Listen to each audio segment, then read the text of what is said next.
So season two is here, and I'm kind of excited about the lineup. Realm IQ sessions started last year. We have almost 25 interviews with various experts from all over the world.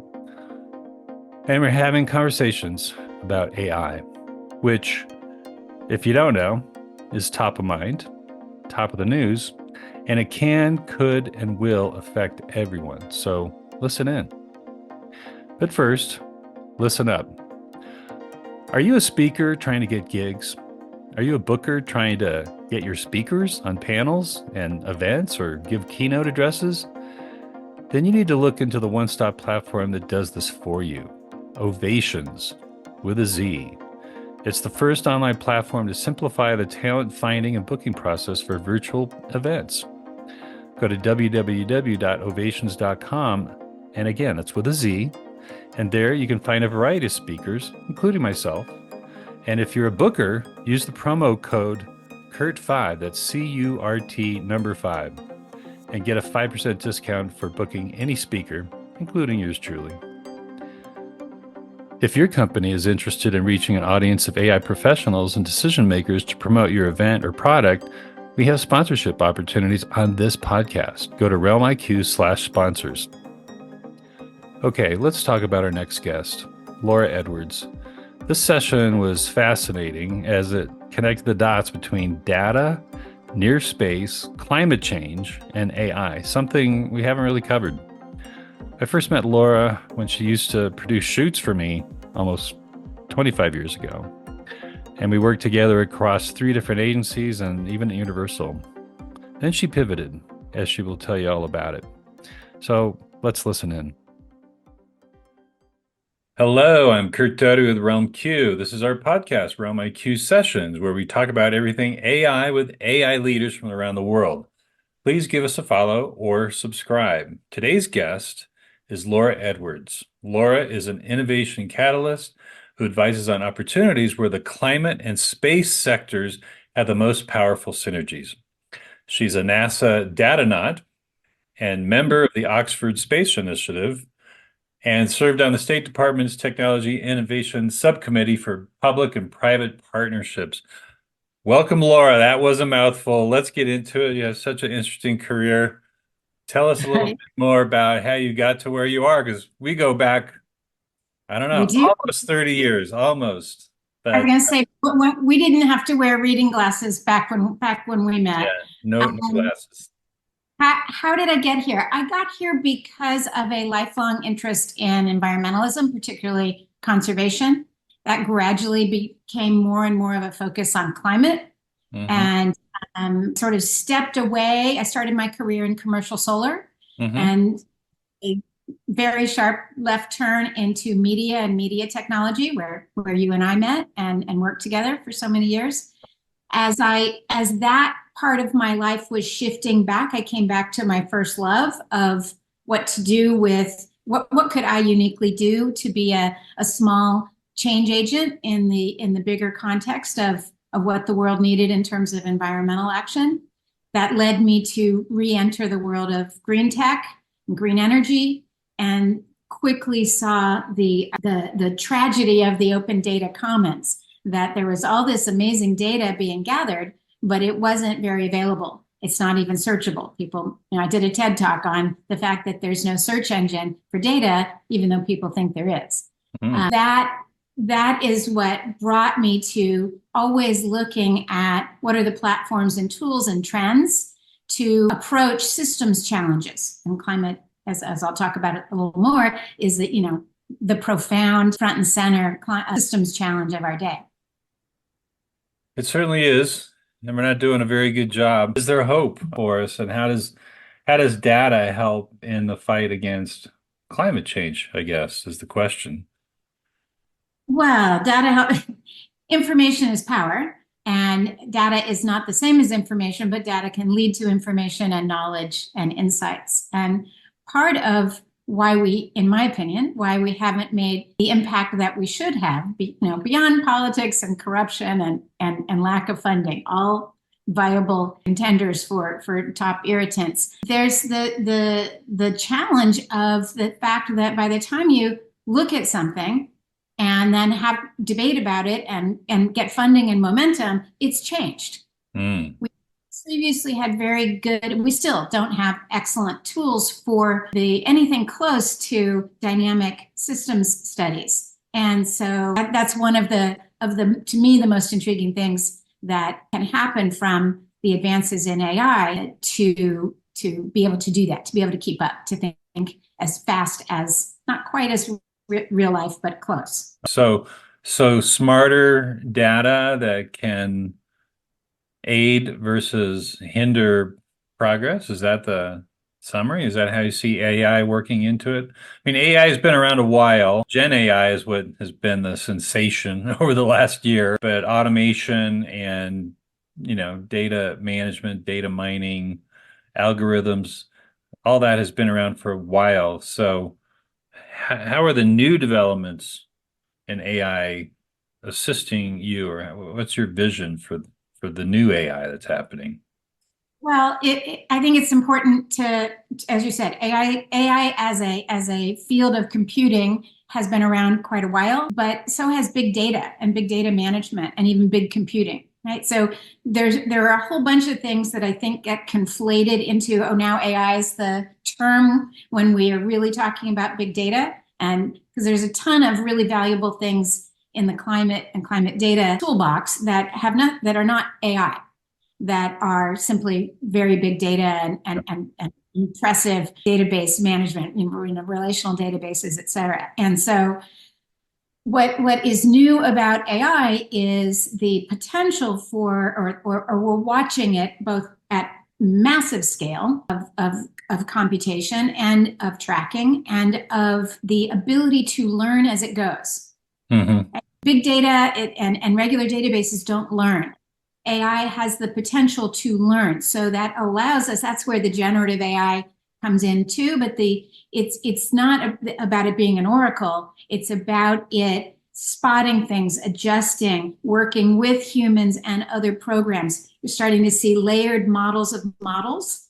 Okay. And then just think about how deep and dark that goes, right? So there's real potential for on the fly. That's why you're seeing such a huge investment in AI as a situational awareness tool, right? Mm-hmm. Mostly funded by various militaries and security apparatuses. But that technology, that speed will filter into the public sector and private sector, and therefore into the public sector faster and faster. So that's really exciting because to your question of how does having more data affect, we've been stymied by the bottleneck in the climate and environmental sector of both corruption on the ground and just sheer logistics and costs of putting sensors, satellite data, and then that being available to all kinds of folks monitoring both species and habitat change and bad actors, has the ability to do that without the cost. Satellite data is still not cheap, even if you get some things for free, right? Analyzing is still a lot of work and big compute. But compared to trying to have on the ground and monitor all over the world, hundreds of thousands or millions of sensors, it's a lot cheaper. It's a lot more doable. It's a lot less prone to corruption. So that's a big data, and then a unique thing that AI can do, which is pick and choose and learn and adjust to all these Right. very. So, yeah, a lot of these GPTs are based on LLMs, and debate is, what consists of your LLM and how is your GPT being trained? Is it on the general internet? Is it based on the New York Times? What's legal, what's legal and what's not legal, and also what's ethical? And to your concern, what's available, right? Because I imagine you could build a GPT available in the GPT store, and somehow if one can access some data, that you could build some type of tracking or synthesize data to do something, because there has to be some public data, even if it's not enough, but there must be something. So, I mean, is that within the realm of possibilities? One of the things that AI is immediately a real opportunity in is identifying the gaps in data, right? The same way when we see those images of Earth, kind of like my background here, Yeah. where whole parts of the world are dark Hmm. because of power or broadband or whatever the metric is, where we should have a virtual emerging data map and see where whole parts of the world are dark and how completely not okay that is. An analogy would be genomes, right? We have a lot of genome research, but it's from very small, tends to be Western, tends to be Northern Hemisphere pockets of the world. That does not provide the models that we need for Mm. public health, for Yes, example. right. And same with climate. So there's the just it's the ability to move quickly at scale, and I would say that some bright signs are the fact that for the last 20 years, environmental scientists have really become sophisticated data scientists. They have to work with these things. So Hmm. they're already ready, right? They don't need to be retrained. And more parts of the world are getting involved in things like satellite data, whether it be, coming down, or then more likely the analytics of it once they're on the ground, and developing their own data science cohort and capacity within their own regions and countries and cultures. So there's a lot of interest in a particularly Southern Hemisphere of having data sovereignty around things about their terrestrial environment on a granular level that they can use both for negotiating and power, and like they can use it for many things, but the net of that is more data filling in some of these dark spots, which is good for better models Yeah. for where are we as a planet going to put our investments into mitigating climate change. Yeah, you mentioned data sovereignty. If they are starting to get it, certain countries, let's say, will they want to give it up? Are there governmental privacy concerns around sharing data? As we're in a fractured world. Not everything is open and kumbaya, as you know. So, And I mean, it's also let's be really clear. We're now in an era where there's too much data. There's not enough of the right data. There's not enough tools for dealing with dynamic data. okay. But number one issue in for example satellite data is that too much is coming down. It's too exhausting when you only need a few pieces. So what can be done? A lot of really interesting things are being done about how can we pre-select or pre-compute on the satellites before sending it down, which is both slow and expensive. Mm, For many reasons, to speed it up for monitoring things like wildfires, but also just to make it more useful. I'm only sending you what you need, right? There's a right. reason you have team meetings. You want somebody to have sifted through and to tell you what you really care about. And the Par- same is happening. parsing the data, right? That's exactly right.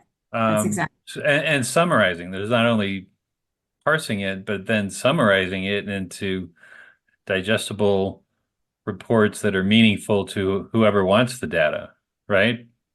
Right. Well, I mean, again, how do we use data? We use data in real time to now we don't even think about GPS and how what it's actually doing and how it got there. But it's not useful to me to know what the delay was 3 days ago. That 3 days ago data is super interesting for a different kind of study for Hmm. long, not at all useful to me. Yeah. So those are data. They need to be stored and dealt with somewhere. How much information do I need to make to do whatever it is I need to do? And the same as in the environmental sector and for climate is some things we need to know right now. Forest fires, flooding, dumping, terrible things over, illegal fishing, etc. But many things we need historical studies. Mm. And so it's a question of data sovereignty and what will be released and what won't.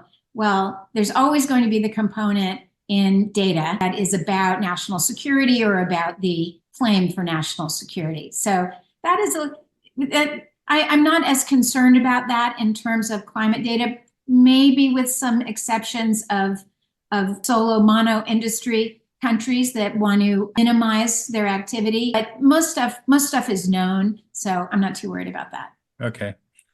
Yeah, I mean, it has been said that the climate crisis is the biggest geopolitical crisis facing us, let alone facing the United States, as we have immigrants just pouring in because of various factors from their own country that are driving them away, whether it's drought or crime or, you know, drug lords or what have you. So, our Defense Department knows that the climate change is our biggest threat because of this shifting of Right. populations, right? From desolate places to, you know, from Somalia to where do you go from Somalia across the Mediterranean to Italy or Greece, or is it to America through Mexico?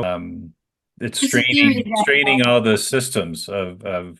immigration policies, right? Because it's just too much for us to deal with. Well, there's a theory that civilizations at core are most commonly fail because of drought, and because drought makes all those other things happen. Yeah. And the drought might be because of an ice age, but it's still a drought. And, because then you have food insecurity, and then you have instability, and then you have people on the move. Never a good recipe for peace and prosperity.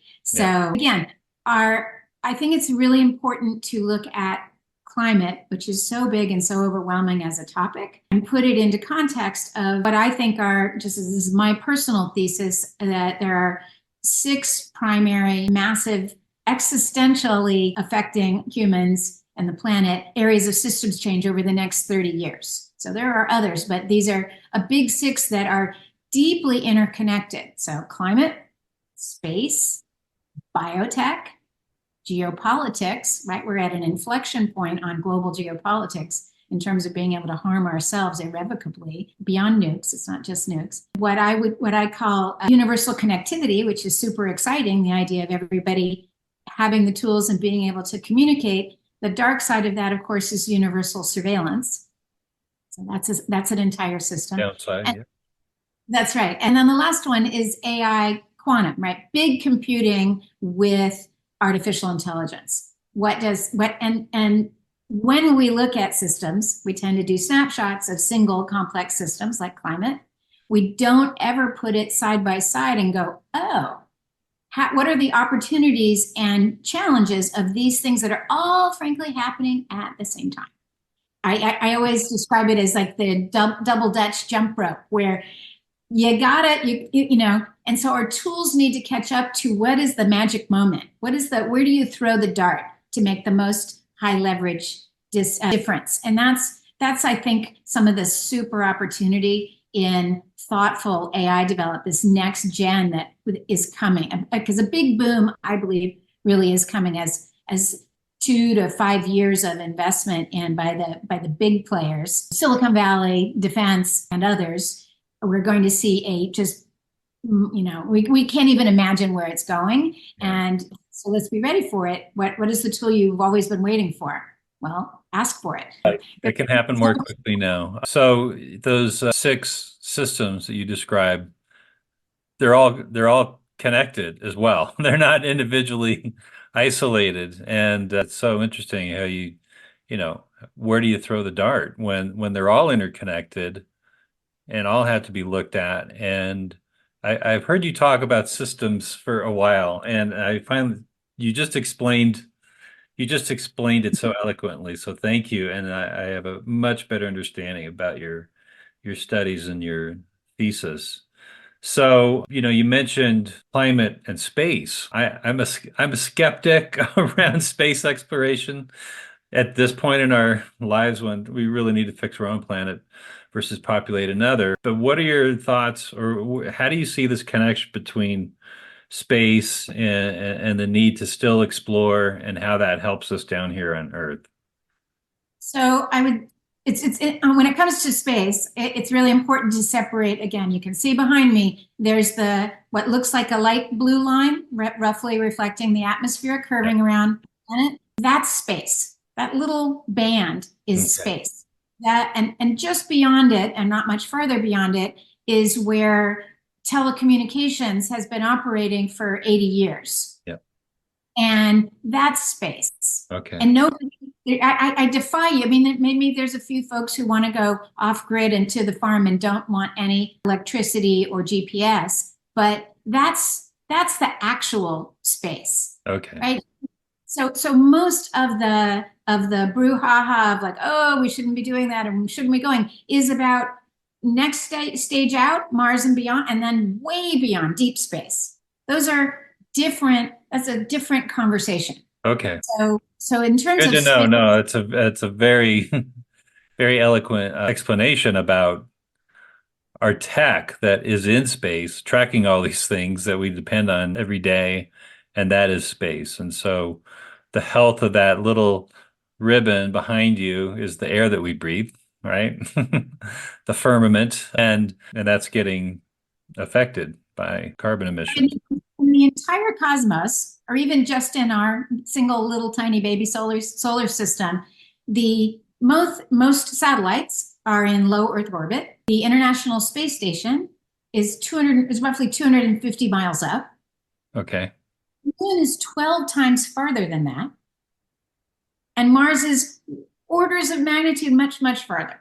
Yeah. Right. So when we're talking about space and the because at some point you do you have that we as people, as citizens, have the right to be skeptical, and we should, about how our nations spend our money, spend our risk our people's lives. All those good things are fair, completely fair questions. But back to space isn't, first of all, space isn't ending. Telecommunications and low Earth orbit and the power of super satellites that are in the geostationary satellites that are considerably more expensive and farther out, those are also not going anywhere.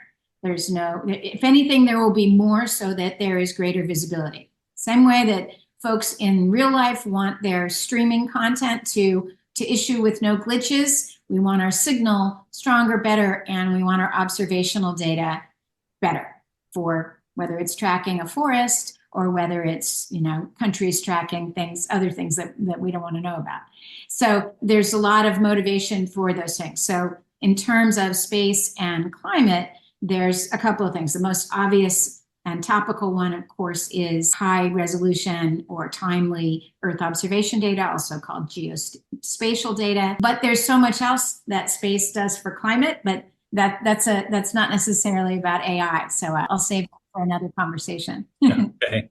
No, it's all fascinating stuff. And as you mentioned, satellites and technology and people getting services here on Earth, how has 5G played into, this whole hyped up connectivity world that we're leaning heavily into? I'm not an expert to answer that, but I would say faster, better, cheaper across more parts of the earth makes it that more folks can opt in. It certainly means that a whole lot of citizen science or smartphone science can be done, both Okay. professionally and citizen science. So I think and that's just my gut reaction Yeah. of that it is empowering some of that. Yeah, it seems like that's the play. It's about bandwidth and having more access to data in other places that you wouldn't normally be able to get it, whether it's the desert or a baseball game, right? It's like, I think that's the promise of 5G. But, we just haven't heard much about it since it launched. There are a lot of conspiracy theories around it, but, hardly believable. But, There's but an opportunity in the GSMA, the which is the trade association of mobile carriers around the world. Mhm. They do some really interesting things, but think about it. They have a map. If you put the 250 or so mobile carriers globally, they nobody else has anywhere close to the reach of putting things in people's pockets to be able to coordinate data gathering. So that is not about AI necessarily, but it is Yeah. about we have new modes for being intentional about gathering data sets that are essential for using the power of AI. We can do new things if 4 billion people over a period of a week followed a set of prompts and used their smartphones for it. That's a data set, right? Yeah, and that's a future statement. That's what I wanted to get to next was what's your, 1 to 3 year, wish list of how AI can enable your research and your passion and what the net benefit is to the world, not just you as a researcher, but to human civilization. I think I'm very interested in tracking the efforts to have AI as legal guardians or identities of parts of nature. So representing that giant, migrating group of bluefin tuna and negotiating on their rights and tracking them and thinking they are a bluefin or parts of the forest. It starts to get very, very interesting when you think of legal guardianship. And it's easy to forget an AI is whatever you tell it is. If you tell it it's a person, it thinks it's a person. Hmm. And if you tell it it's a dolphin, it's a dolphin or a tree. Okay. Hmm. That starts to get really, really Yeah, interesting wow. science.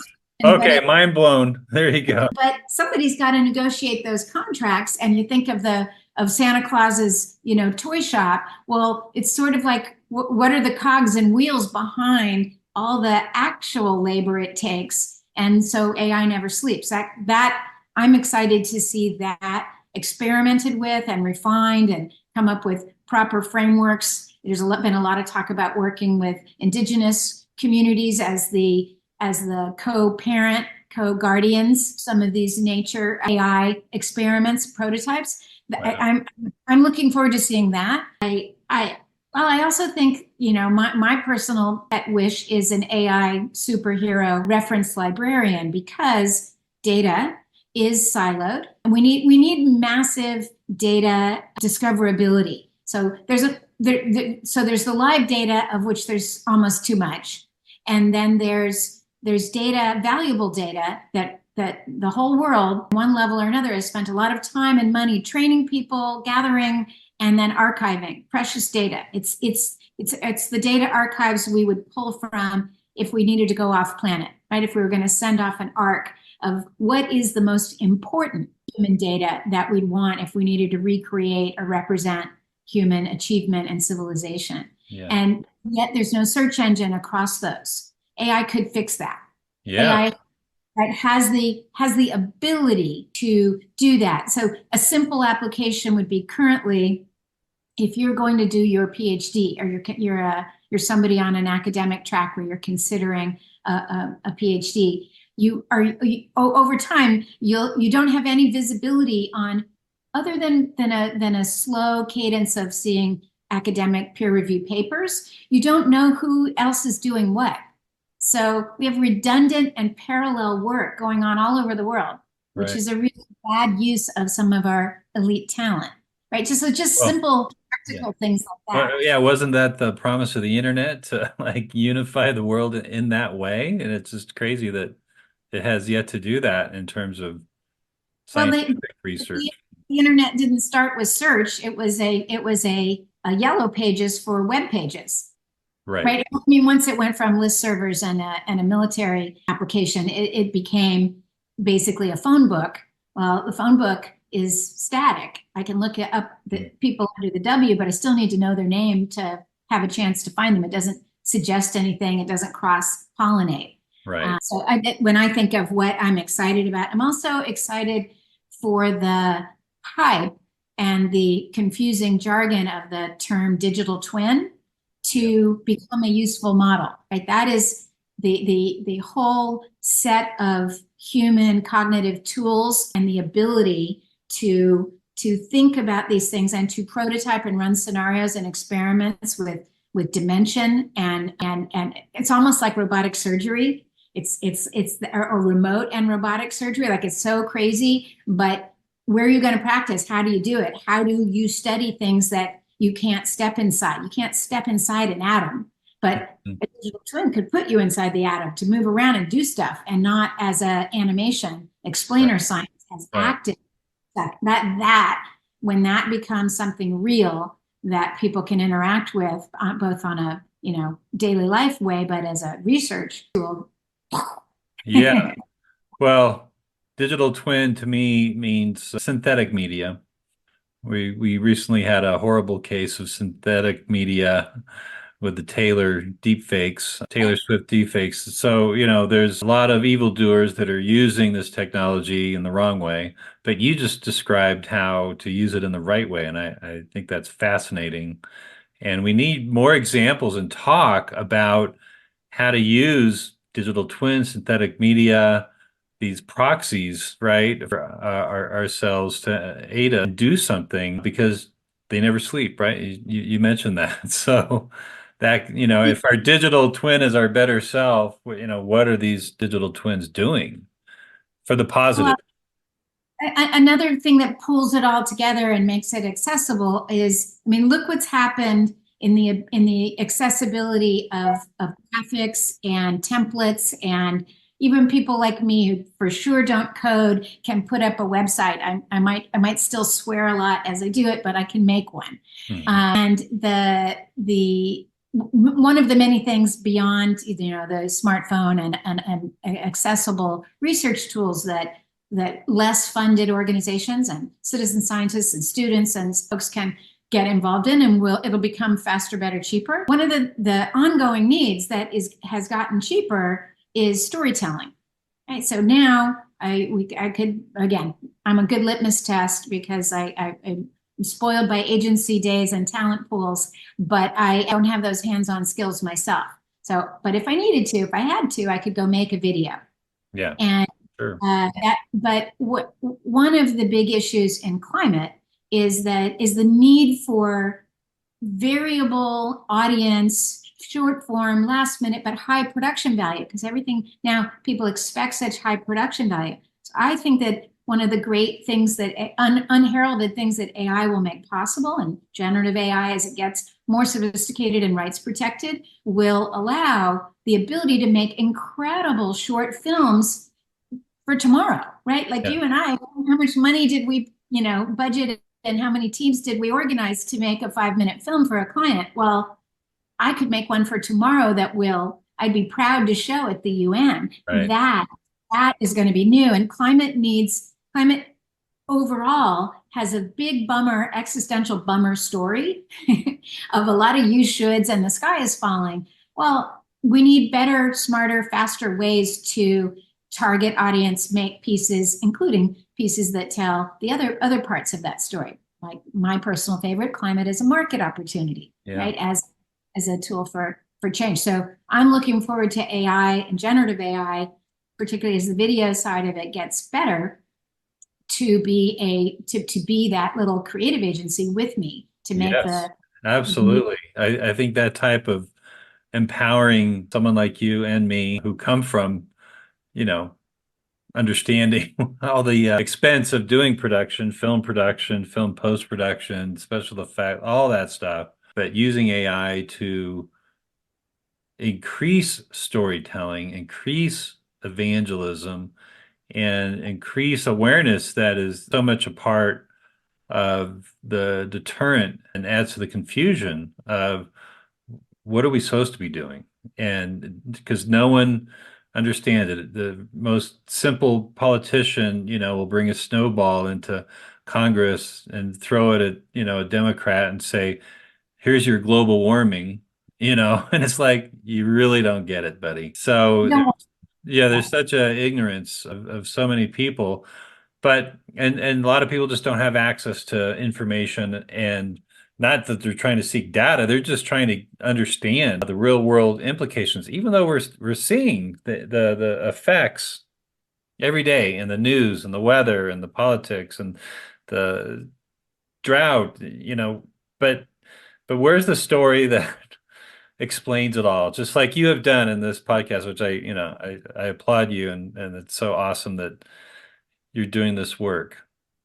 it's important to note and shout out or whatever that the AI, much like crypto, has the gaping challenge of its own negative environmental impact. Anytime you have more data centers and more hot computers, it is not nothing. It is not a benign environmental impact in its own right. So back to space, one of the open questions is, will we put data centers under the water and on here on Earth? Will we put Mm. them in space? Mm. For so it's interesting, but that is a legitimate on top of all the other concerns of AI and black boxes and rogue actors and fundamental code from the 80s perhaps being outdated and biased and sexist. And there's the very real environmental issue of just the more we get big compute, not only do we have a rare earth metals challenge, Yeah.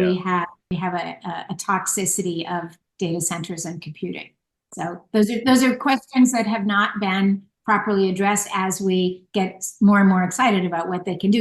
And it's not going to stop. So we don't Yeah. want to I mean, the only thing I've heard about is, the evolution of the chips that we're using, right. which will help somewhat. But I think where you put those servers in space or underwater, I think that's, amazing. Right now they're in the desert. They're in Las Well, Vegas, most in the yeah, Las Vegas desert. I mean, it's that's crazy. right.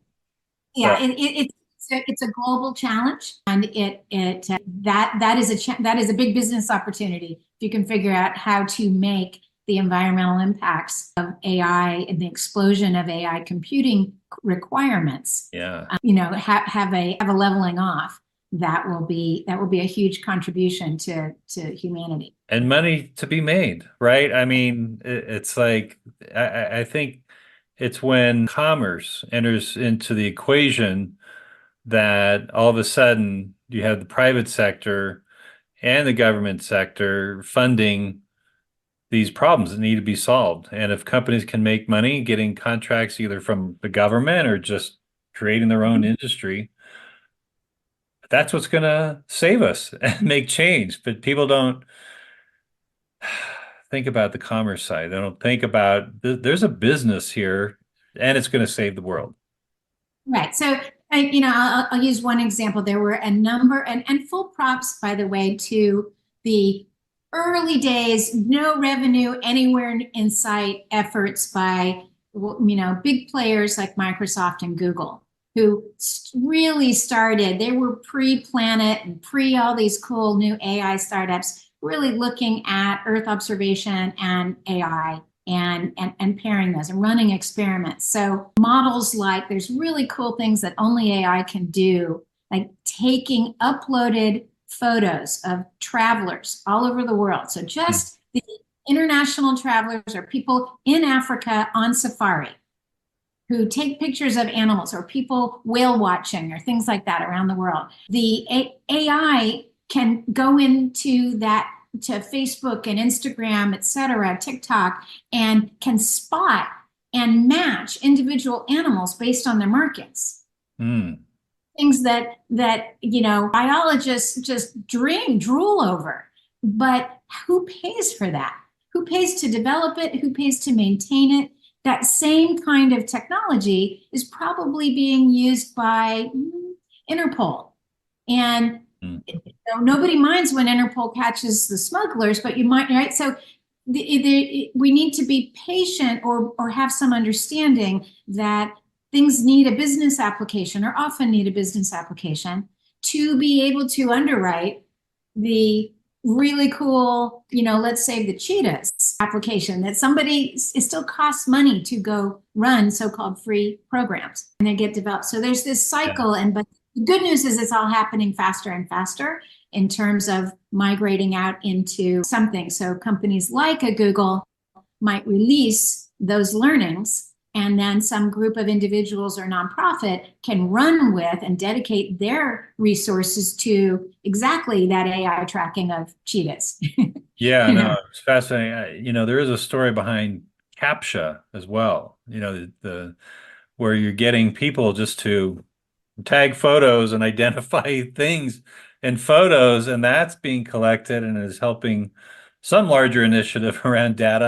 I'm not sure what the play there is, but it's a great example of this little consumer tool that's kind of harmless and people are doing every day, and somehow it's supporting a huge data set and informing someone about pictures and the objects in them. So there's got to be a lot of learning and machine learning around that type of data, but it supports, what you're describing is what is the commercial application that makes it happen and who pays for it and what is the simple way to to get consumers to participate, not even knowing they're participating, right?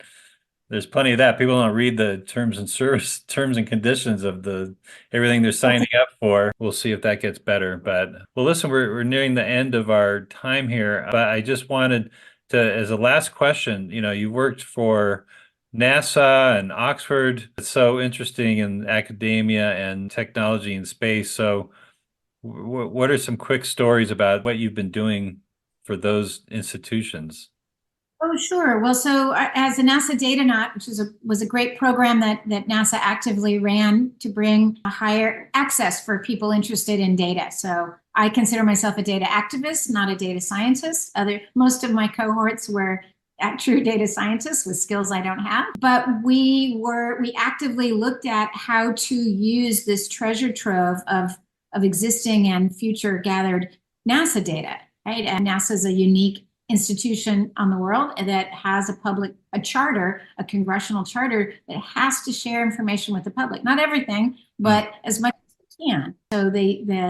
So as a NASA Datanaut, we had access behind the scenes of how things are gathered and what are systems, and ideated and prototyped ways to help NASA speed up that pipeline to the public of public data. But there is a massive amount of NASA data available, even though it's not as easy to find as it should be.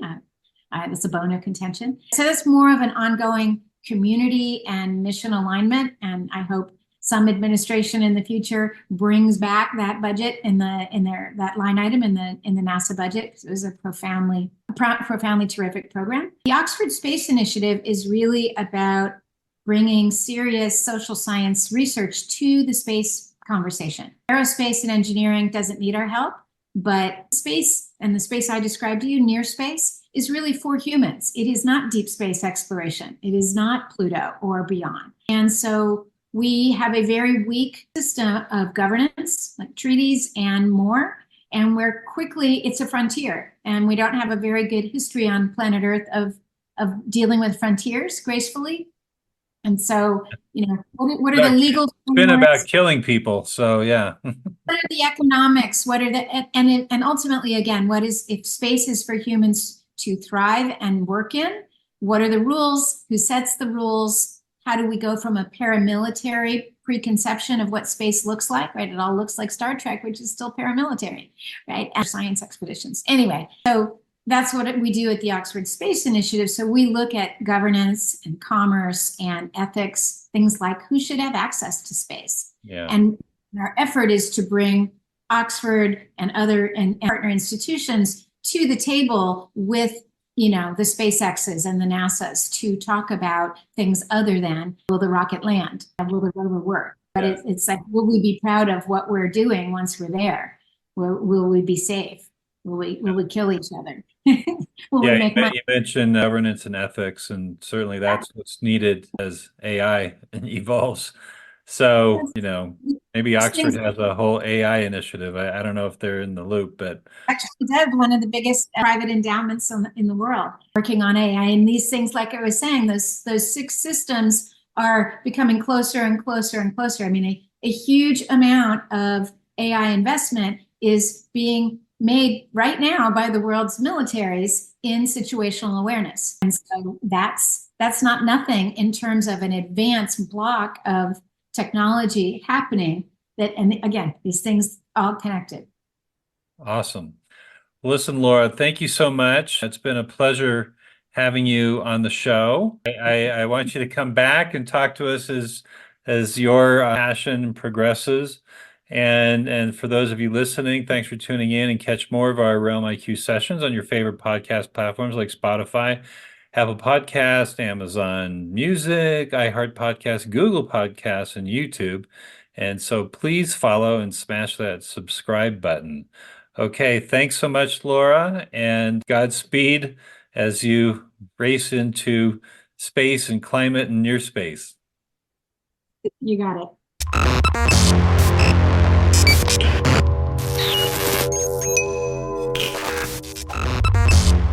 Thanks, everyone. You can now watch Realm IQ sessions on your favorite podcast channels, including Spotify. YouTube, Amazon Music, Google Podcast, Apple Podcasts, and iHeart Podcasts. Follow and subscribe, people. If your company is interested in reaching an audience of AI professionals and decision makers to promote your event or product, we have sponsorships on this podcast. Go to realmiq/sponsors. Thanks to our sponsor, Ovations. That's with a Z. Ovations is the first online platform to simplify the talent finding and booking process for virtual events. Go to www.ovations.com, again with a Z, and there you will find a variety of speakers, including myself. And if you're a booker, use the promo code CURT5, that's CURT number 5, and get a 5% discount for booking any speaker, including myself.